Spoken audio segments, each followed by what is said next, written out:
hablando de la primavera, de esta celebración tan linda, de ese desayuno que me parece que estuvo bueno porque participamos todos anteayer.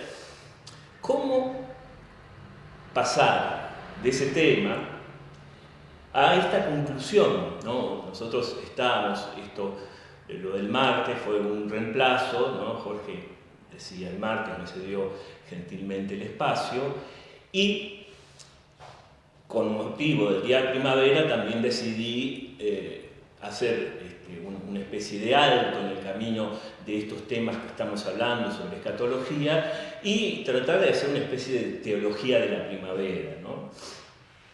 Y hablamos justamente de lo que significa la primavera en 2 palabras, lo resumo, porque después la pregunta es, bueno, ¿cómo pasar de la primavera a esta conclusión sobre la doctrina del infierno, ¿no? A ver cómo nos va saliendo. Acá Mónica, mi señora, se conectó, bien, ahí Moni, ya te mandé un WhatsApp también para que participes, porque no tengo panelistas, así que los invito a ustedes a ser mis panelistas, con Claudia también. Decía, en 2 palabras, ¿qué es lo que hablamos el martes pasado? Presentamos la primavera como una especie de anuncio de plenitud futura. Vamos a ver después cómo pasamos al tema de hoy, que es la conclusión de la doctrina del infierno, ¿no? Y además de las enseñanzas naturales que nos trae la primavera, los ciclos, enseñanzas naturales que decíamos, por supuesto, provienen del Dios creador, del Dios providente que está detrás de esa sabiduría que uno puede leer en la naturaleza, ¿no? Pero además vimos que no solamente se trata de una revelación natural, de enseñanzas que dejaba la naturaleza, sino que Dios mismo asumió esos ciclos naturales para también mostrar la esperanza y la apertura a un futuro de novedad, a un futuro mejor, a un futuro que no es simplemente la repetición de lo mismo. Hablamos de la nostalgia que a veces la gente mayor tiene respecto de la primavera, pasadas, no lo vive tanto con una especie de alegría del momento presente, sino como una especie de tiempo pasado que fue mejor, en lugar de abrirse a la esperanza. ¿Y en qué sentido decíamos la esperanza tiene que ver con la primavera, la esperanza cristiana?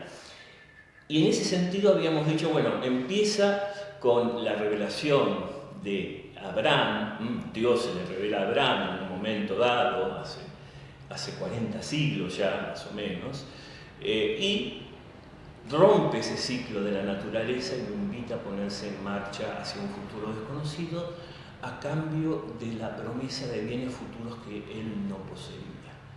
Comienza a escribirse una historia donde lo mejor está por venir.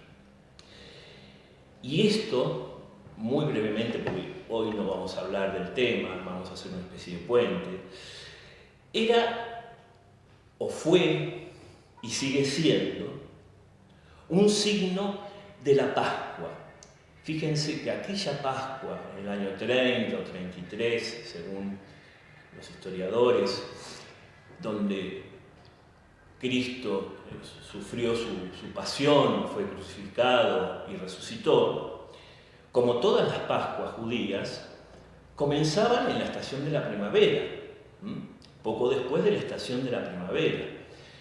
Entonces, este signo nos muestra también que Cristo, asumiendo esas semillas que están brotando para convertirse finalmente en plantas, en frutos, en flores, realiza con este sacrificio en la cruz ese acontecimiento fundamental que es la Pascua. Y en ese sentido citábamos un pasaje que es clave, que es Juan 12:24. Les aseguro que si el grano de trigo que cae en tierra no muere, queda solo, pero si muere da muchos frutos. Eso es lo que pasa en la primavera. Y eso llevado al gesto supremo, al acontecimiento supremo, es lo que sucedió en la Pascua. Es decir, ese grano de trigo que cae en tierra, que empieza a germinar en la primavera, es esa misma muerte por la que pasó Cristo, y que esa muerte trajo frutos, trajo su resurrección y la promesa de nuestra propia resurrección y la plenitud final. De eso vamos a hablar el próximo jueves, si Dios quiere. Ahora bien, ¿cómo podemos aplicar estas reflexiones cuando el tema que nos convoca hoy es la conclusión de lo que veníamos hablando los otros jueves sobre si es incompatible verdaderamente la misericordia divina con la doctrina del infierno? No, perdón. Sí, vamos a hacer ya que me exigís. Bueno, a ver, no le puse un revólver en la cabeza, pero lo invité amablemente, un poco con manipulación moral, pero bueno, está surgiendo efecto. Igual así se escucha mejor. Pero Sí. no, en realidad quería hacer una pregunta que el otro día, sobre todo el fin de semana, el domingo en la misa, me hice acordar a vos, a los desayunos sobre este tema. Y quizás no tiene que ver con la conclusión que vas a hacer ahora, pero por eso quería preguntarla antes. Quizás es una respuesta de 2 minutos y ya está, digo, pero me generó cierto ruido que en el credo se habla de infiernos y de cielos, como en plural. ¿Por qué es así? Si es realmente que existe varios infiernos o varios cielos, ¿cuál sería la diferencia entre ambos? O sea, me explico, me quedó esa pequeña duda ahí, que justo me acordé en relación a esto. Gracias, Pepe. Me da oportunidad para aclarar algo, para refrescarlo si quieren, aquellos que tal vez lo hayan oído, pero es interesante la aclaración, ya que estamos hablando del infierno, cuando en el credo llamado Credo de los Apóstoles, es el credo corto que rezamos cotidianamente, excepto en los tiempos fuertes que rezamos el credo largo. En el credo corto decimos que Jesucristo descendió a los infiernos. Esos infiernos no tienen nada que ver, después vamos a ver plural o singular, lo mismo, pero no tienen nada que ver con el infierno de la doctrina cristiana. Ese infierno es lo que se llama en el Antiguo Testamento el Sheol. Es el lugar donde se creía que los justos iban a aguardar la redención futura. Es un lugar que también tiene una evolución en el Antiguo Testamento, es un lugar de oscuridad, de ausencia, como se creía al comienzo que todos los que morían entraban como una especie de zona de silencio, de oscuridad, de silencio, no voy a repetir oscuridad, de falta de movimiento, de quietud, donde no había más que expectativa. ¿Expectativa de qué? Bueno, es una expectativa que fue evolucionando a lo largo del Antiguo Testamento hasta llegar a una maduración que es la siguiente. Dios va a rescatar a los justos de esa situación de abandono, de esa situación de oscuridad, de esa situación de olvido. Hay una esperanza que poco a poco va creciendo. Ese Sheol que se traduce, si quieren, impropiamente, porque puede mover a la confusión, como infierno, no es el infierno cristiano en absoluto. Es un lugar donde los justos estaban esperando la redención de Cristo. Es una imagen. Entonces, al decir descendió a los infiernos, estamos diciendo que cuando Cristo muere en la cruz, muere también por todos los justos que le antecedieron a él. O dicho de otra manera, la redención de Cristo llega a todos los seres humanos de todos los tiempos y todos los espacios. Por eso hablamos de infiernos. Y cielo, podemos decirlo en plural, en singular, es uno solo el cielo, es uno solo el estado del cual ya hablamos. Es maneras de traducir, maneras de referirse a esa expresión, ¿sí? también se habla del reino de los cielos o del reino de Dios, según qué evangelio, ¿no es cierto? Después vamos a ver eso. Mateo, dirigiéndose a los judíos, habla del reino de los cielos porque no quiere mencionar la palabra Dios, porque la palabra Dios para los judíos, a partir del exilio, no se animaban ni siquiera a pronunciarla, era una palabra muy sagrada. Entonces, hay diferentes sinónimos que se usan para referirse a ese reino, pero siempre se está refiriendo a las mismas realidades. Cielo, cuando asciende al cielo, a los cielos, es justamente la plenitud junto con Dios, ¿no? Es uno solo ese estado, es una sola esa realidad. Así que no sé si contesto con eso. Sí, perfecto. Claro. Gracias, Pepe. Gracias. Acabo de salvar 10 minutos de Zoom. ¡Qué mal! De manera que, bueno, lo que decía, ¿cómo hacemos este puente desde este anuncio de la esperanza, de la cual acabamos de hablar con motivo de la pregunta de Pepe, con esta realidad del infierno? ¿Cómo presentar? Hace 2 días estamos presentando la primavera, época de esperanza, signo de la plenitud futura, símbolo de la Pascua, con esta doctrina. Y yo creo que la manera es, de una manera muy honesta, que a veces puede traernos cierta perplejidad, pero la pregunta sería, ¿queremos de verdad participar de los frutos de esta primavera? Esto implica un examen de conciencia. Y aquí es donde viene el tema del infierno, porque ya lo vamos a ver, vamos a tratar de poner ejemplos concretos. De alguna manera, a veces, a pesar de con la boca decir que queremos participar de esos frutos, con nuestras actitudes estamos retirándonos de eso. Vamos a leer lo que están... Bueno, Claudia saluda. Ahí se me disparó el asistente de Google, que no lo necesito, por lo menos una hora. ¿Cómo en plural? Creador del cielo y del infierno. No, creador del cielo y del infierno. A ver, Belén. El infierno no es creación de Dios, es creador de los cielos y la tierra. Cielo o cielos es lo mismo. Pero no decimos creador del cielo y del infierno, sino creador del cielo y de la tierra, o los cielos y la tierra.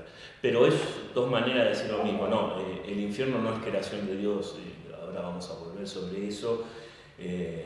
Igual, gracias por la pregunta, pero como decíamos, plural o singular se está refiriendo a la misma realidad. Bueno, Liliana Taki, buenos días. Belén dice, los infiernos.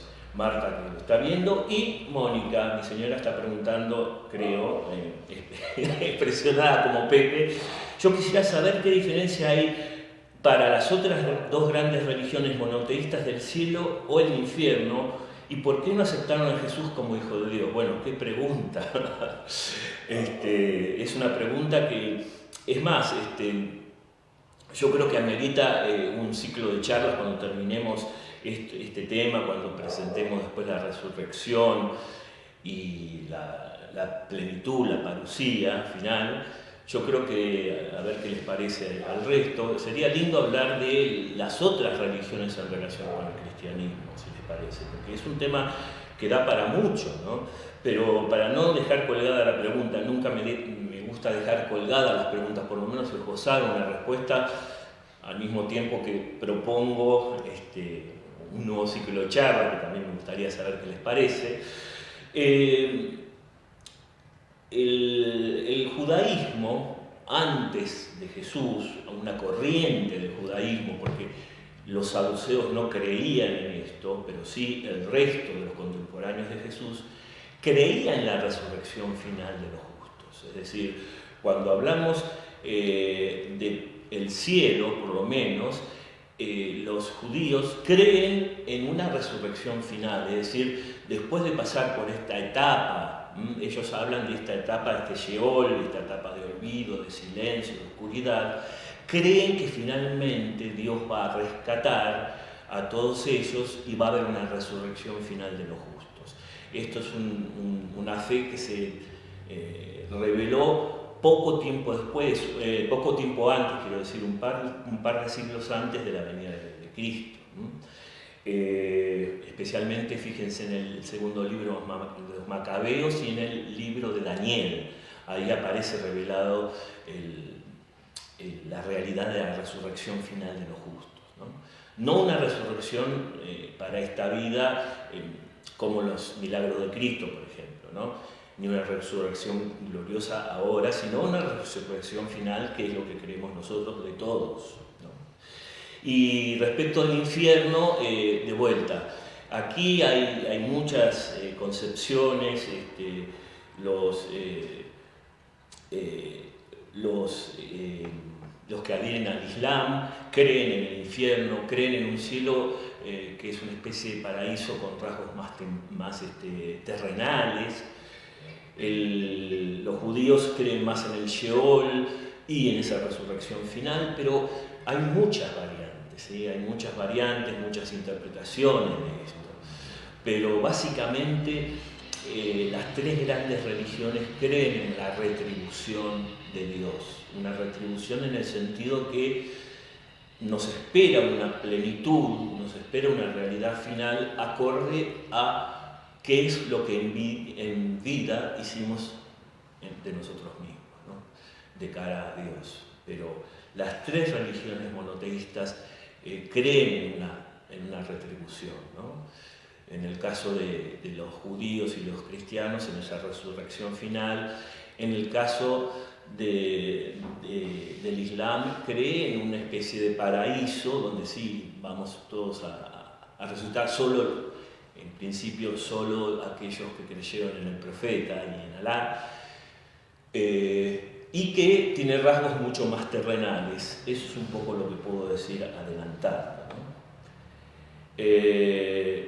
Dice, no sé si contesto con eso, ¿y por qué los judíos no aceptaron a Jesús como hijo de Dios? Bueno, fue solo un resto, ¿no es cierto?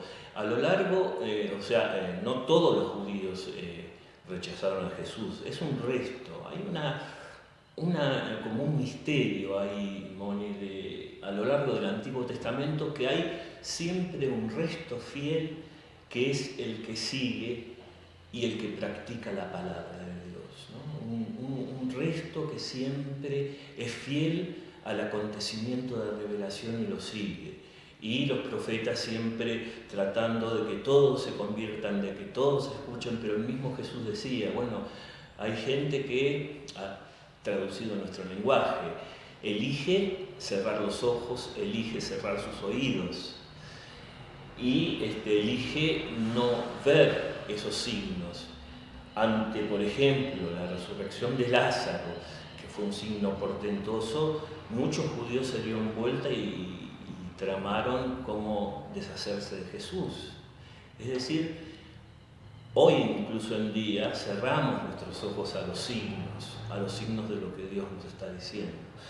Entonces yo creo que es tal vez algo que todos tenemos que luchar, ¿no? Esa ceguera que a veces elegimos tener frente a los signos de lo trascendente, los signos de Dios, los signos de que Jesús está presente, porque a lo mejor estamos demasiado ocupados en nuestras disputas de poder, de fama, o demasiado apurados con nuestras cosas inmediatas, urgentes. Es un misterio que vale la pena reflexionar, ¿no es cierto? Dice Belén, los judíos ven al Sheol esperando al Mesías. Exactamente, Belén, así es.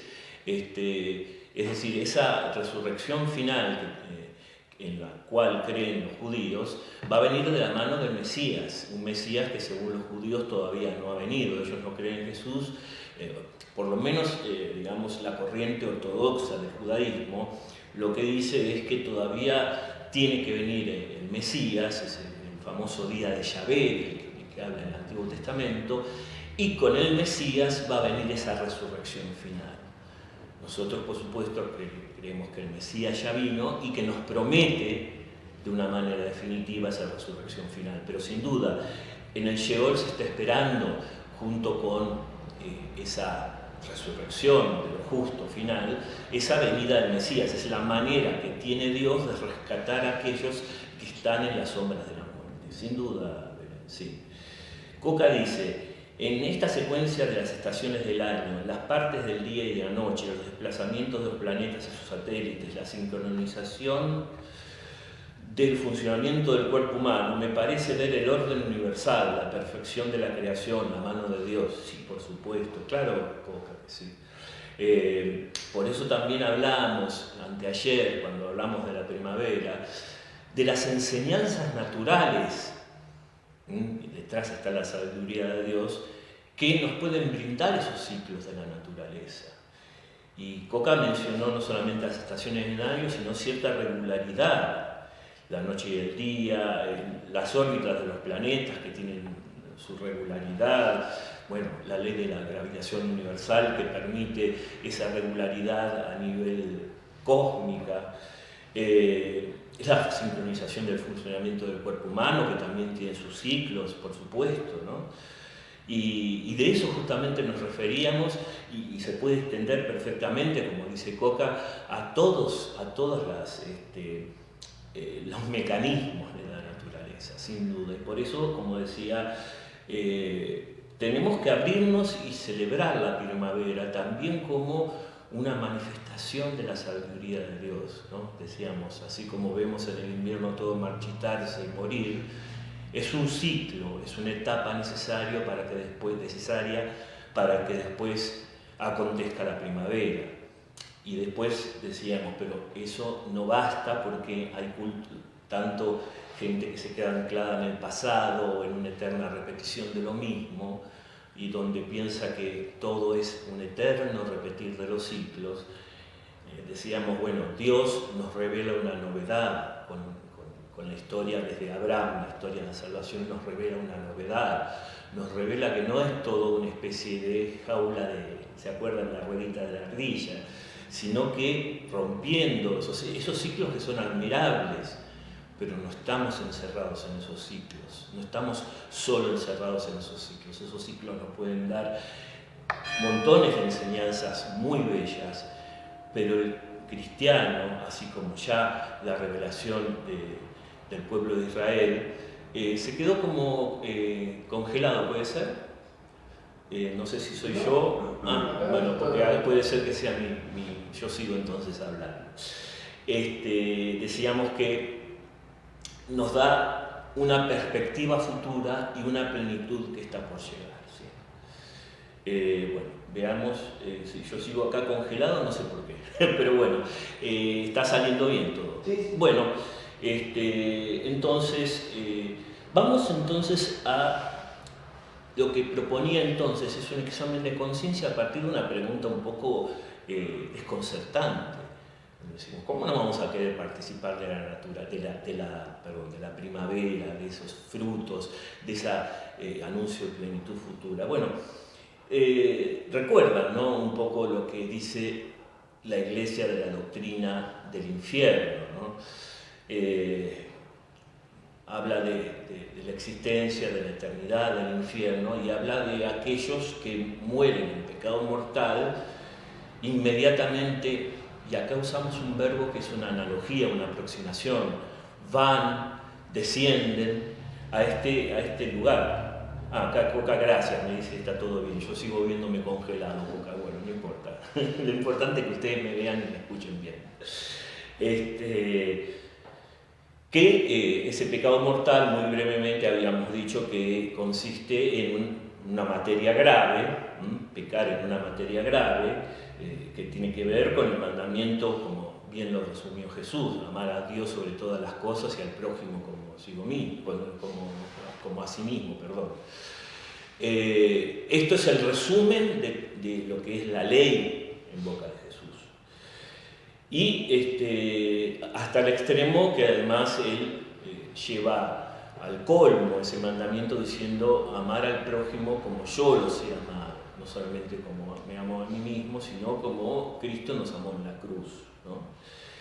Tiene que ser entonces una materia grave, o sea, una falta grave respecto te quedaste en el invierno, Claudio dice, sí, congelado, pero vos también me estás viendo congelado, Coca, o solo yo.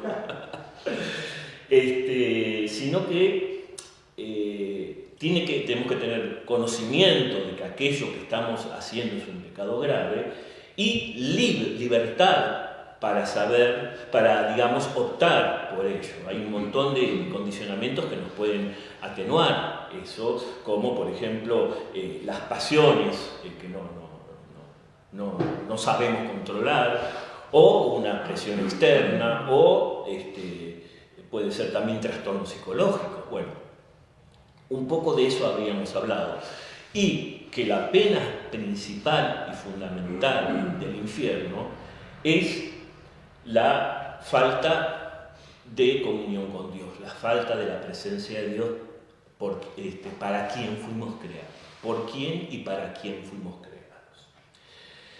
Y habíamos dicho también, lo repaso para entrar un poquito en el tema de lo que propongo, que es que el mismo acto de nuestro rechazo es lo que configura el infierno, es decir, una actitud donde eternamente le queremos decir que no a la comunión con Dios y con nuestros hermanos. Es un eterno decirle no. Habíamos dicho que no es una condena que viene desde afuera y que me agarra como de sorpresa, sino que es manifestarse ante Dios, ¿verdad? ¿Se acuerdan que en el juicio hablamos de la caída de las máscaras? Aquello que decidimos ser de cara a Dios, según si nos convertimos a su gracia, según si queremos vivir siguiendo el ejemplo de Él y abrazando la gracia de Cristo, o si elegimos dar la espalda. Esto que parece tan lejano, por lo menos para muchos de nosotros que nos consideramos cristianos de buena voluntad, ¿no? Saben que podemos caer en esto, que no es, repito, el infierno no es una creación de Dios, es una posibilidad real, verdadera, de nuestra propia libertad. Podemos decir que no a Dios y perseverar en ese decir que no hasta el fin de nuestros días. En eso consiste morir en pecado mortal y en eso consiste el infierno. Quedarnos perpetuamente diciéndole no a Dios. Y uno se puede preguntar, bueno, pero nosotros estamos muy lejos de esas cosas. Como si nosotros queremos amar a Dios, pero podemos caer en este rechazo en maneras que con mayor o menor grado tal vez estemos practicando ciertos actos que nos pueden predisponer a este estado final de infierno. Cuando la Iglesia habla de la doctrina del infierno, que es una doctrina que es tan resistida, que es tan tabú, nos está diciendo, ojo, con nuestra libertad podemos ir encerrándonos y por más que creamos que amamos a Dios, como dice la primera carta de Juan, si no amamos a nuestro hermano, a quien vemos, somos unos mentirosos. Interrumpo para ver qué dice Belén. Acá me recomendaron una película, El Gran Milagro, de terror para los chicos, pero muestra la constante tentación de los demonios, no la conozco. El mal es solo por tentación de abajo o por decisión propia de negar a Dios. ¿Y hay diferencia entre uno y otro? Gracias, Belén, por la pregunta. El mal y el demonio, concretamente, que es una persona angélica, una persona espiritual que al comienzo de los tiempos rechazó a Dios, es, como vos bien decís, tentación. La tentación no nos saca la libertad. De manera que a veces el demonio puede tentarnos, puede mostrarnos esas posibilidades, pero nosotros somos los que elegimos ir por esa pendiente resbaladiza de la tentación o ignorar esa tentación. Por eso, en última instancia, es nuestra decisión, sin descartar la tentación de Dios, pero fundamentalmente sin olvidarnos de la gracia de Cristo, que es infinitamente más fuerte que esa posible tentación, ¿se entiende? Es decir, hay una tentación como, especialmente para aquellos que tienen se van apartando, esto es un proceso de realimentación, en la medida que vamos apartándonos de Dios y vamos como relajando nuestra voluntad de querer seguir su palabra, querer abrazar su gracia, tal vez vamos como siendo más sensibles a esas tentaciones. ¿Y qué son las tentaciones? Mostrarnos en el fondo alternativas que pueden resultarnos atrayentes, pero que al principio, pero que nos van encerrando en nosotros mismos y nos van apartando de Dios. Pero está en nosotros aceptar o rechazar esas alternativas, esas tentaciones. Por eso siempre en el fondo son nuestras las decisiones.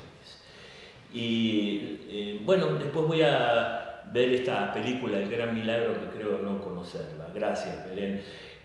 Ahora bien, fíjense, vamos a mencionar una estrofa de un tango que quería mostrarles como ejemplo de un estado final. Esta persona, este protagonista de este tango que cantaba Gardel, está en un estado tal que si muriera en ese momento, esa persona quiere elegir el infierno. Es decir, si quieren traducirlo a la doctrina, esa persona inmediatamente va al infierno. Pero es un gesto que uno elige. Fíjense lo que dice este tango, ¿no? Es un tango, letra de Antonio Podestá, para decirlo bien, que se llama Como abrazado a un rencor. Fíjense esta letra, esta estrofa. Yo quiero morir conmigo, o sea, solo conmigo, o sea, no morir con otro, morir conmigo encerrado en mí, ¿no? Quiero morir conmigo sin confesión y sin Dios. No quiero redención, en una palabra. Crucificado en mis penas, como abrazado a un rencor.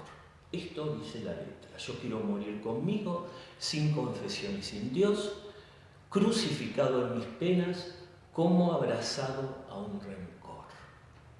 Esto es elegir el infierno para uno mismo. Yo quiero morir de esta manera. Yo no quiero la redención, sin confesión y sin Dios. Quiero morir crucificado en mis penas, pero no crucificado para resucitar.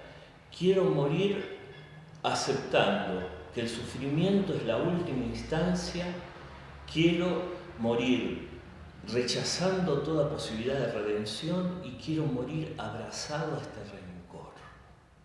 Es la letra de un tango, yo no inventé nada. Pero esta persona que está diciendo esto, este protagonista inventado por este compositor, Antonio Podestá, está en una situación tal que si muriera en ese momento, inmediatamente descendería al infierno, o como traducimos nosotros, inmediatamente seguiría rechazando, mejor dicho, el amor de Dios por toda la eternidad. Y eso es el infierno. Estamos muy lejos de esto, es decir, decimos, bueno, qué locura esto de morir abrazado a un rencor, morir abrazado sin aceptar ningún tipo de redención. Qué lejos, muchos de nosotros pensaremos, estamos muy lejos de eso. Sin embargo, a mí se me ocurrieron algunos ejemplos de cosas en las cuales nosotros podemos caer, en mayor o en menor grado, una sí, otra no, pero pecados muy graves que a veces nos pasan de lado y a veces negamos, que a veces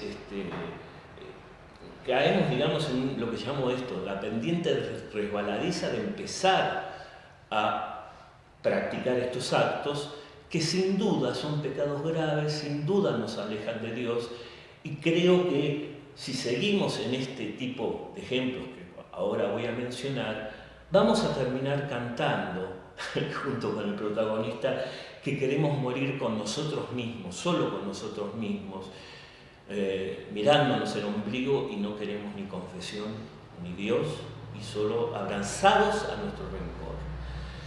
Y en ese sentido, fíjense, cada uno tendrá sus ejemplos, tal vez no uno mismo, o sí, pero ven posibles casos cotidianos que escuchamos, que vemos, que a veces nosotros mismos tenemos que confesarnos con eso.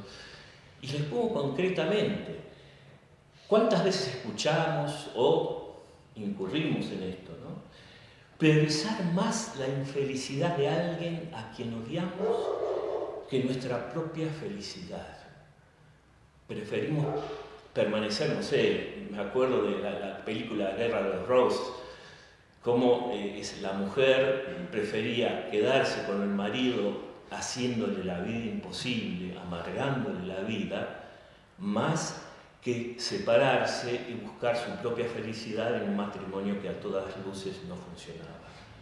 Esta persona está eligiendo más, priorizando la infelicidad del otro sobre su propia salud, sobre su propia felicidad en el sentido de abrirse al amor. ¿Cuántas veces podemos llegar a hacer nosotros eso, no? O considerar al otro como una especie de posesión, ¿no? Aquí, bueno, hay muchos ejemplos de esa cultura. Y no estamos con esto hablando de ningún tipo, dándole la mano a ningún tipo de feminismo radical, pero sin duda hay una cultura machista que es execrable, que muchas sociedades enseñan a ver a la mujer como una posesión del marido, o a la pareja mujer como una posesión del hombre. Y de ahí los celos enfermizos, de ahí la manipulación. De ahí que si la persona rehace su vida, prefiere matarla y que no sea feliz con esa nueva pareja. ¿Por qué? Y porque es mi posesión. Pero también puede pasar con padres e hijos, puede pasar con amigos, manipularlos como si fuera una extensión, donde yo proyecto mis propias frustraciones. Y entonces, al proyectar mis propias frustraciones, empiezo a manipular a la otra persona para que de alguna manera ella, en reemplazo de mí, que no pude hacerlo, realice eso que yo no pude hacer. Pero para eso lo manipulo, no me interesa cuál es su vocación, lo psicopatizo, como se dice hoy en día. A ver, vamos a ver lo que dice Coca. Es terrible, no dejó nada sin nombrar, qué negación. Supongo que se estará refiriendo a la letra del tango. Liliana, es difícil pensar que conozca el amor de Dios para realizar esa letra de tango. ¿Ven? Sí, está muy bien escandalizarse, pero estos ejemplos que estoy dando, fíjense, los estoy proponiendo como una especie de puerta de entrada que todos podemos abrir, puertas de entrada que todos podemos llegar a abrir para desembocar en eso que nos escandaliza. En ese sentido estoy invitándome a mí mismo a ver si no nos sentimos identificados con estos rasgos que son sin duda pecados mortales y que podemos todos incurrir. Dice Coca, el padre Hamud dice que cuando le abrimos apenas una endija de la puerta a la tentación, pronto ésta se abrirá paso y invadirá todo. Un poco como una cosa lleva a la otra. Sí, Coca, claro, como la pendiente resbaladiza de la que hablé. Cada vez es como si uno fuera más proclive a escuchar esa tentación y a adherirse a esa tentación, ¿no? Pero fíjense una vez más, ¿no? Estas tentaciones en que podemos todos caer, sean del demonio, sean de nuestra psicología, de nuestra libertad, no importa. Son tentaciones a las que podemos llegar a adherir libremente, sabiendo lo que hacemos, tal vez no en grado pleno y haciendo tal cual, pero poco a poco podemos ir instrumentalizando a otro, manipulando a otro. Poco a poco podemos elegir ir haciéndole la vida imposible a otro porque vamos despertando, se va despertando dentro de nosotros, para decirlo bien, cierto rencor, cierto odio ante otra persona y empezamos a querer elegir, esto no es de la noche a la mañana, es un proceso. Empezamos a querer elegir más su infelicidad que nuestra felicidad, que nuestra redención. Son procesos. Y hablando del demonio, el demonio nunca se presenta de una manera tan brutal, generalmente. Se presenta por estas pendientes resbaladizas. Poco a poco vamos tomando posesión de otra persona para proyectar en ella nuestras frustraciones, sean una pareja, sean padres e hijos, sean amigos. Poco a poco priorizamos la infelicidad de la otra persona para vengarnos, ¿no? En cuanto la venganza es un plato que se sirve frío, esas terribles refranes que se escuchan, ¿no? Priorizamos nuestra satisfacción, nuestra propia satisfacción de nuestros deseos frente a valores como la fidelidad, la castidad, la honestidad. ¿Cuántas veces caemos en esto? Son pendientes resbaladizas y ojo, podemos terminar en esta letra de tango que por algo fue popular y por algo la cantó Gardel, o sea, no es una cosa que se guardó escándalo, o sea, mucha gente en su momento la cantaba. O sea, hay gente que llegó a sentir esto terriblemente, ¿no?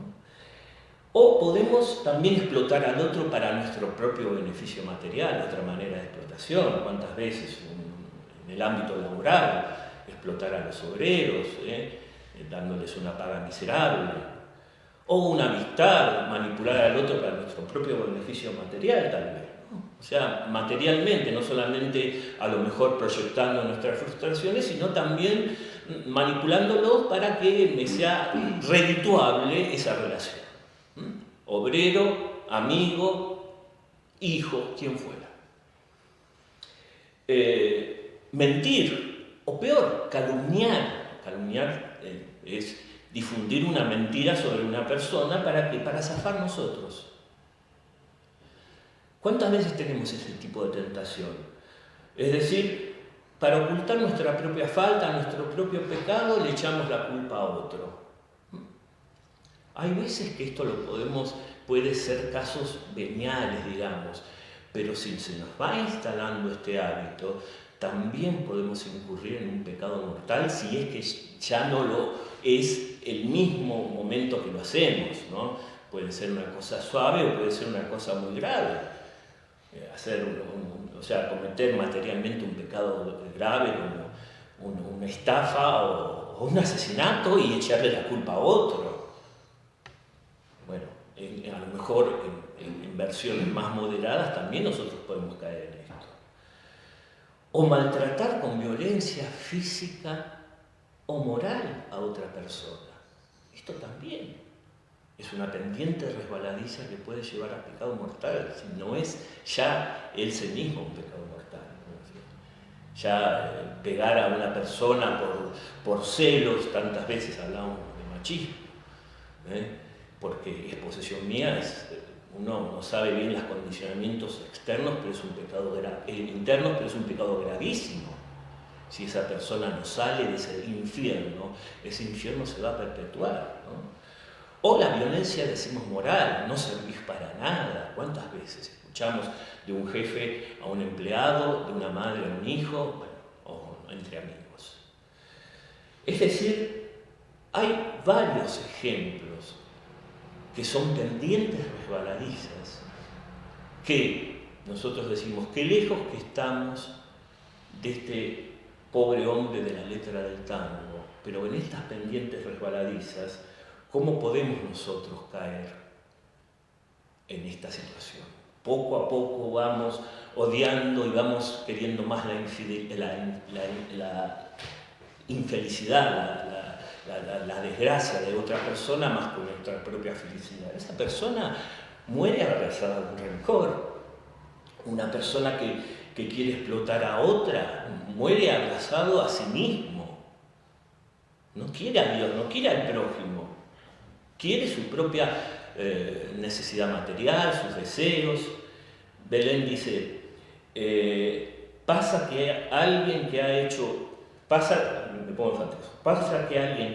mucho mal, uno puede no desearle nada malo, pero te enterás que le pasó algo malo y el sentimiento no es normal y tendríamos con otra persona la empatía. Bueno, hasta nos alegra. Bueno, por eso hay que rezar mucho por estas personas para cruzarnos. Exactamente, Belén.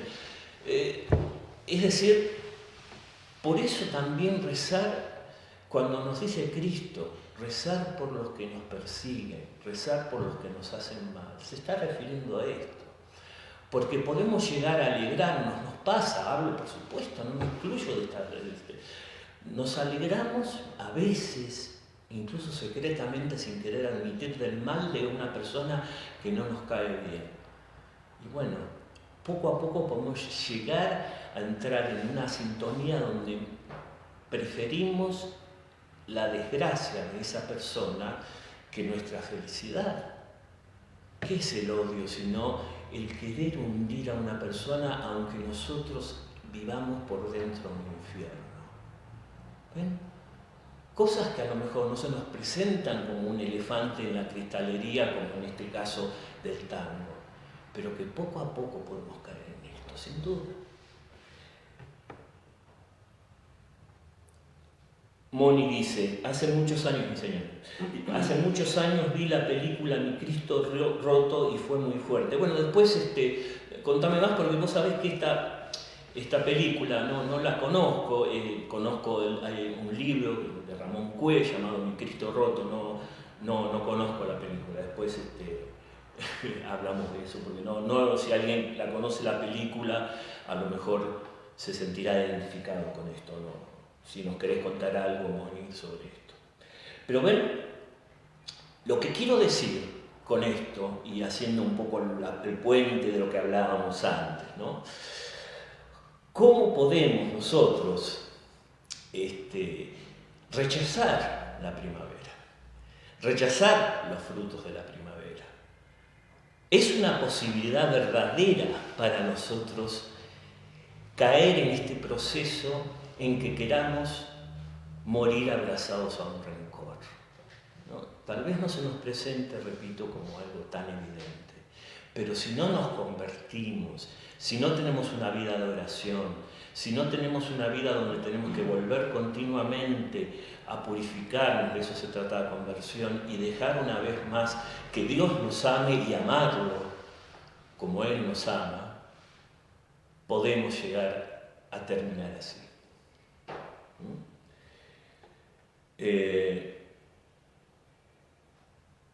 Belén dice, Jorge me dijo que el cassette es fuertísimo, todavía la tengo, la película es genial, se está refiriendo a esta película Mi Cristo Roto, ¿no? Y Coca dice, a veces caemos en el deseo de castigo a nuestros enemigos, claro, a eso me estoy refiriendo, claro. Eso nos recuerda a algunos salmos. El salmista clama a Dios por un castigo y la muerte de sus perseguidores y su descendencia. Es cierto, Coca, pero tenemos que distinguir dos cosas. A veces el salmista lo que clama es por la justicia divina, que es otra cosa. Y también el salmista pide no quedar encerrado en sacrificios vanos, si no tengo un corazón que rinde verdaderamente culto a Dios. Que los sacrificios que no acompañan un corazón convertido, dice la Biblia, le causan asco a Dios.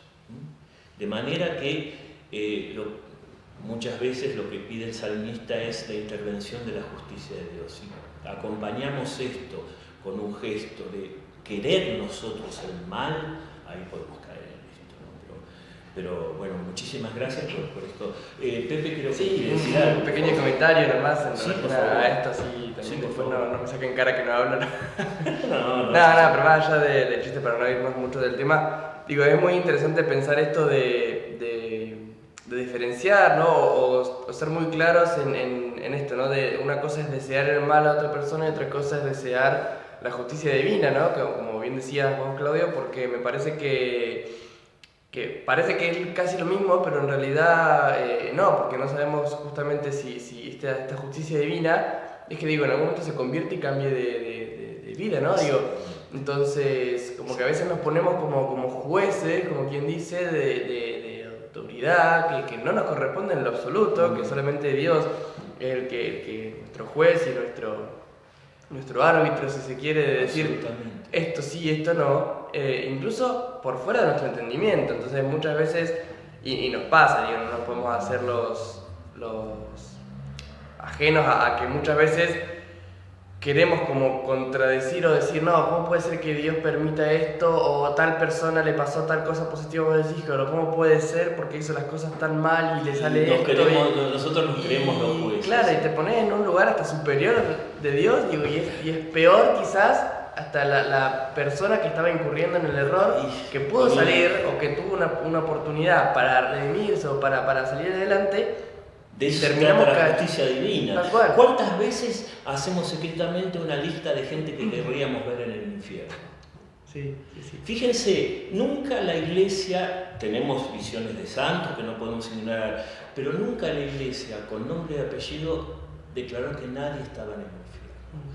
Porque no nos toca a nosotros juzgar, le toca a Dios. Incluso digo, por querer hacer las cosas bien, digamos, entre comillas, decir no, porque yo sé cómo son las cosas y yo sé que esto está bien, esto está mal, queriéndonos poner en ese lugar, terminamos nosotros acercándonos más a la posibilidad del infierno que de salvarnos. Un poco me hace acordar lo del fariseo que decía, te doy gracias, como no soy como este pobre infeliz que está pidiendo... Y en realidad el que consiguió la gracia y la redención fue justamente ese pobre infeliz publicano y no el fariseo que estaba encerrado en su orgullo ya condenándolo a él. Tal cual lo que vos decís, Pepe. De manera que sí, es muy cierto que muchas veces en eso nos ponemos más cerca nosotros de esta situación de infierno, condenando al otro. Y es diferente la justicia, como bien dice Pepe, porque la justicia lo que hace, la justicia divina, nunca quiere que nadie se pierda, quiere nuestra propia conversión. Y para cerrar esto un poco, como conclusión a este tema, porque en la próxima vamos a hablar sobre la resurrección, hay una cuestión fundamental. Tenemos que volver a darle toda la seriedad al tema del infierno y dejar que sea un tema tabú, ¿no? O sea, ya no debe ser un tema tabú. ¿Por qué? Porque no está tan lejos de nosotros como creemos con estos ejemplos que me animé a dar. ¿Por qué? Y porque son, repito, pendientes resbaladizas en las que nosotros podemos incurrir si caemos en alguno de estos rasgos que mencioné, ¿no? Nosotros tal vez el extremo nos horroriza este personaje del tango, pero de alguna manera, si no tenemos una vida de conversión, si no tenemos una vida de oración, si no tenemos una vida de recurrir frecuentemente a los sacramentos, especialmente a la Eucaristía y a la reconciliación, podemos caer en esto.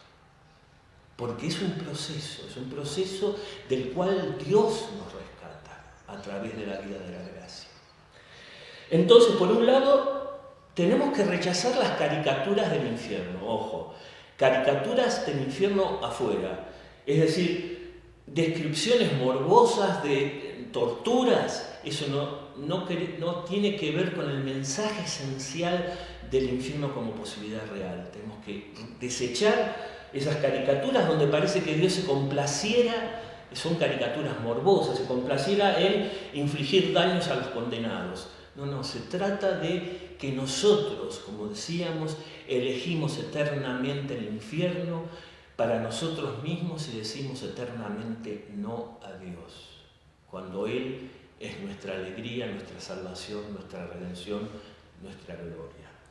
Y por otro lado, no pensar otra caricatura, que son dos caminos paralelos, que Cristo predicó, el infierno y el cielo como dos posibilidades paralelas. No, Cristo a través de la cruz nos dio la posibilidad de la Pascua y de la redención.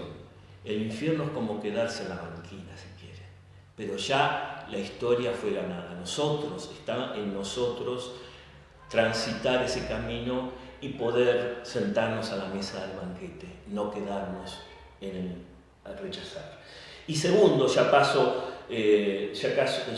a los otros comentarios, es que tenemos que integrar, rechazando estas caricaturas, tenemos que integrar la realidad de la doctrina del infierno a el gran mensaje del Evangelio.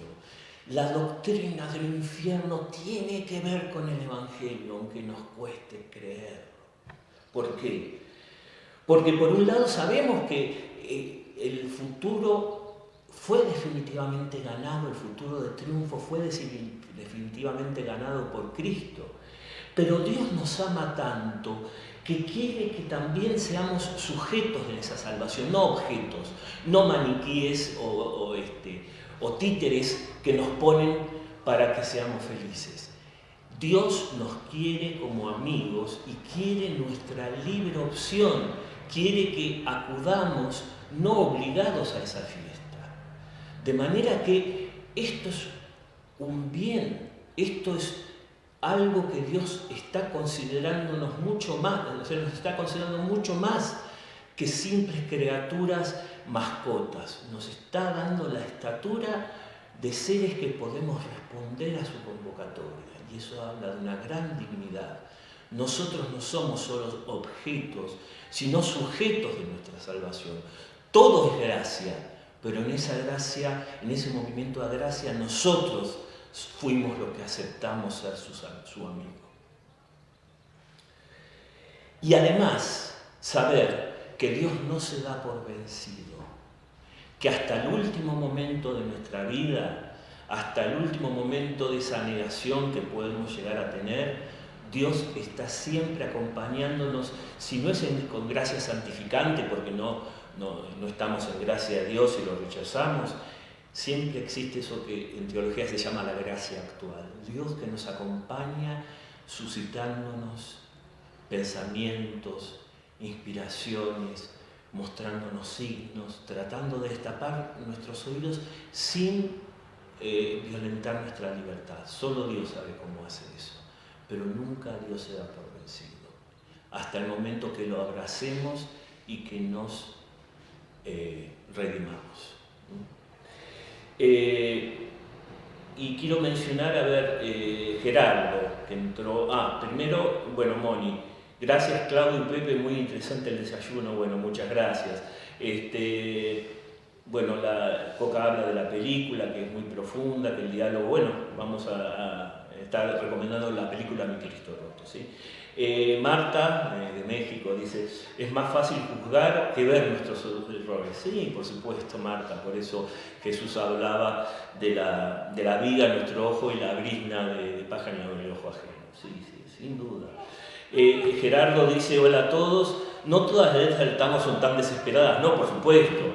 Hay otras que son más relajadas, por supuesto, no era mi intención condenar el tango, era mostrar un ejemplo de un tango, así como podía mostrar el ejemplo de un texto de Borges, no era estigmatizar un tango, sino extraer un ejemplo de la cultura popular de una persona que está en una situación infernal. Me sirvió el tango, a mí me encantan los tangos, no sé si necesitaba a lo mejor aclarar eso, pero bueno. Belén, gracias por este desayuno en examen de conciencia espectacular. Bueno, gracias. Gracias Claudio, Pepe y participantes. Bueno, ¿hay algún comentario en YouTube, Pepe? A ver, te digo. No, hay un comentario, claro, lo vi tarde, de Fer, que estuvo conectado en YouTube, no sé si se pudo conectar en Facebook. No. Pero bueno, saludaba, gracias a los desayuneros, después estaba Vale Jorge también. ¿Qué tal? Bueno. Y Fer preguntaba si seguramente cuando hablábamos de esto de infiernos y cielos, si no estaría bien cambiar la traducción para evitar confusión. A ver, el credo se reza milenariamente, en la iglesia es el credo de los apóstoles. Es una cuestión, digamos, que deben considerar aquellos que son responsables en la curia de la liturgia, etc. Yo humildemente, muy humildemente diría, sí, habría que ver qué ejemplo usar porque habría que explicar también lo que es el Sheol. Pero está bien, es cierto, hay que aclarar que lo que rezamos cotidianamente en misa de los infiernos no es el infierno cristiano. Sí, se necesita tal vez un poco más de explicación y didáctica, sin duda. Gracias, Fer. Coca también nos agradece. Así que bueno, ya se nos agotó el tiempo. Esto da para mucho más, pero esto último, que fue tal vez un trago un poco amargo para todos nosotros después de la celebración de anteayer de la primavera, nueva para un examen de conciencia de todos nosotros. Por eso elegí estos ejemplos que son tan terribles, ¿no? Pero que son cotidianos y cada uno se sentirá identificado. Porque sí, este examen de conciencia sirve para mostrarnos, no tanto, la amenaza del infierno es una amenaza real, pero lo que tiene que primar en nosotros es el celo por la conversión, ¿sí? Que no veamos esto como un doble camino, sino que veamos esto como una necesidad de purificarnos permanentemente, porque esto es una posibilidad real, de encerrarnos, terminar encerrados, como este personaje, y cómo necesitamos esa vida eclesial, vida de palabra, vida de oración, vida de recurrir a los sacramentos y vida de gestos concretos por el prójimo, que también es otro Cristo. La vez que viene, si Dios quiere, vamos a hablar sobre este anuncio final de la resurrección de todos los muertos.